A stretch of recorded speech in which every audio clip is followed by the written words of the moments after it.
લક્ષ્ય ન્યૂઝ, એક નજર, એક લક્ષ્ય.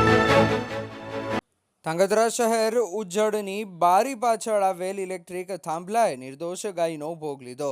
પીજીવીસીએલની પ્રી મોન્સૂન કામગીરી ઉપર ઉઠ્યા સવાલો, જીવદયા પ્રેમીઓમાં રોષ ભભૂકી ઉઠ્યો.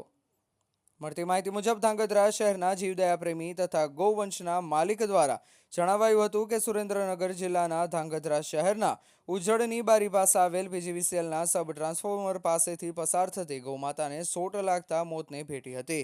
ત્યારે જીવદયા પ્રેમી તથા ગૌભક્ત અનોપસિંહ ઝાલા દ્વારા બનેલ દુઃખદ ઘટના વખોડી કાઢી હતી અને પીજીવીસીએલની થતી પ્રી મોન્સૂન કામગીરીને આડે હાથે લીધી હતી.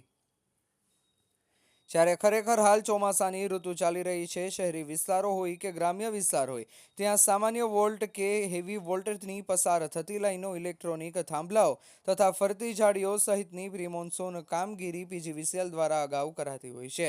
પણ આજની ઘટનાથી પીજીવીસીએલની પ્રી મોન્સૂન કામગીરી ઉપર સવાલો ઉઠી રહ્યા છે. નિર્દોષ પશુ કે કોઈ માનવ જિંદગી જો આવી રીતે શોર્ટ સર્કિટના કારણે હોમાય તો જવાબદારી કોની? પ્રી મોન્સૂન કામગીરી થઈ છે કે પછી કાગળો ઉપર જ કરવામાં આવી છે? ખરેખર તપાસનો વિષય છે. હાલ ગૌપ્રેમી અનોપસિંહ ઝાલા દ્વારા પીજીવીસીએલની પ્રી મોન્સૂન કામગીરીને લગતા ભ્રષ્ટાચારના આક્ષેપો કરવામાં આવ્યા છે. રિપોર્ટર બ્રિજેશ ત્રિવેદી, સુરેન્દ્રનગર.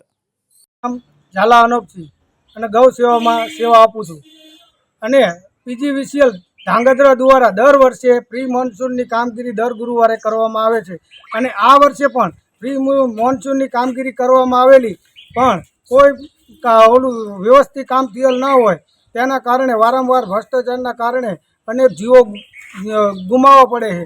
તે આજે પણ મંગળવારના દિવસે સવારમાં જ અત્યારે એક ગૌ માતા જે બહાર નીકળતા જ શોર્ટ સર્કિટ થતા ત્યાં શોર્ટ લાગતા મૃત્યુ પામેલ છે.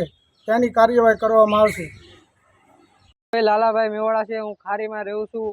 એક મારી વાસળી ઘરેથી બહાર કાઢી તે અહીંયા ઉજ્જડની બારી તરીકે એક સ્થળ છે, અહીંયા અહીં પસાર થતા એક શોર્ટ સર્કિટ થયો છે મારી વાસળીને અને એને મરી ગઈ છે. 3 વર્ષની વાસળી છે.